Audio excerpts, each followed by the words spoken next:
Au-delà des tests, la question se pose aussi des armes pour lutter contre le virus. La communauté scientifique se mobilise pour trouver un remède pour les malades et aussi un vaccin pour prévenir la contagion. Avant l'automne, disait récemment espérer la présidente de la Commission européenne, Ursula von der Leyen, un laboratoire allemand y travaille. Et si ce vaccin existait déjà, et s'il avait même un siècle d'existence?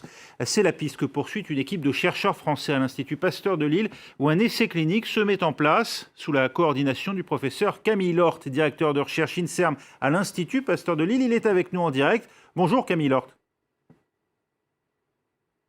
Bonjour. Le BCG, puisque c'est bien de ce vaccin qu'il s'agit, pourrait atténuer les symptômes sévères du coronavirus? C'est ce que nous espérons, en effet. Il y a quelques signes qui laissent suggérer que ça puisse être le cas, mais il faut qu'on le teste dans des études cliniques bien contrôlées avec un placebo et randomisé. C'est ce qu'on essaie de faire. Lutter contre un virus avec un vaccin dirigé à l'origine contre une infection bactérienne, la tuberculose, est-ce que ce n'est pas contre-intuitif? Ça peut paraître bizarre, en effet, mais le BCG est spécial. En fait, le BCG fait partie d'une famille de vaccins qu'on appelle des vaccins vivants. Vous savez qu'il y a deux classes de vaccins, des vaccins inactivés ou non vivants et des vaccins vivants. On s'est rendu compte depuis déjà pas mal d'années que, en fait, les vaccins vivants ont des propriétés immunologiques au-delà de la protection contre la maladie pour lesquelles elles sont en fait construites. C'est le cas pour le BCG, c'est le cas pour le vaccin de la rougeole et pour d'autres vaccins aussi, par exemple.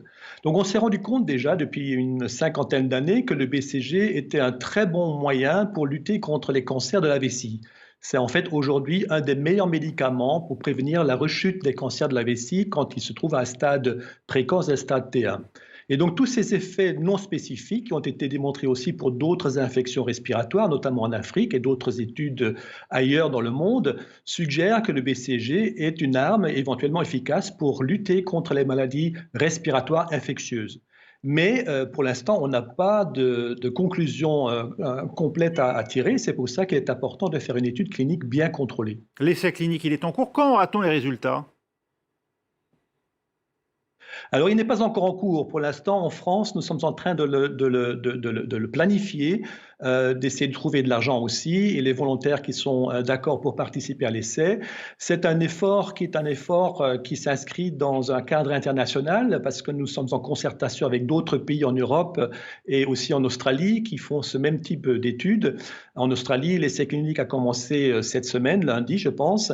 En Espagne, il n'a pas recommencé. Nous sommes en train de coordonner les protocoles cliniques et en espérant aussi utiliser les mêmes vaccins et les mêmes placebos. Donc ça va se mettre en place, j'espère, assez rapidement. Oui, l'idée ce serait d'avoir une réponse sous quel délai? Donc en fait, dans le protocole clinique tel qu'on est en train de le mettre en place, il faudra attendre plusieurs mois, voire 4 ou 6 mois, pour voir si dans le groupe BCG, il y a moins de Covid ou moins grave que dans le groupe placebo. Mais si le BCG est très très efficace, on aura peut-être des résultats plus tôt que dans 4 ou 6 mois. C'est difficile aujourd'hui de trouver des doses de BCG en pharmacie en France, par exemple, où pendant longtemps ce vaccin a été prescrit avant d'être recommandé. Pourquoi? Eh bien, il y avait une pénurie de vaccins BCG en France pendant un certain nombre d'années, après que la France ait décidé de ne plus rendre obligatoire pour tout enfant. Il y avait une pénurie, mais maintenant, cette pénurie n'existe plus. Donc, les vaccins sont de nouveau disponibles en France en quantité suffisante. Peut-être un des problèmes qu'on peut avoir en France, c'est que, ça y est, que la vaccination avec le BCG se fait dans les collectivités, dans les centres de vaccination. Et malheureusement, j'apprends que de plus en plus de centres de vaccination sont en train de se fermer. Donc, le problème n'est pas forcément la quantité de BCG disponibles, mais la capacité d'être vacciné par des collectivités. Ça peut permettre, en tout cas, si les effets du BCG sont avérés pour prévenir en tout cas le coronavirus ou en limiter les effets, ça pourrait permettre de sauver un continent comme l'Afrique où l'épidémie est en train d'arriver. Ben, je pense que c'est une pandémie. Donc, le coronavirus affecte quasiment tous les pays, que ce soit en Europe, aux États-Unis, en Asie et bien sûr aussi en Afrique.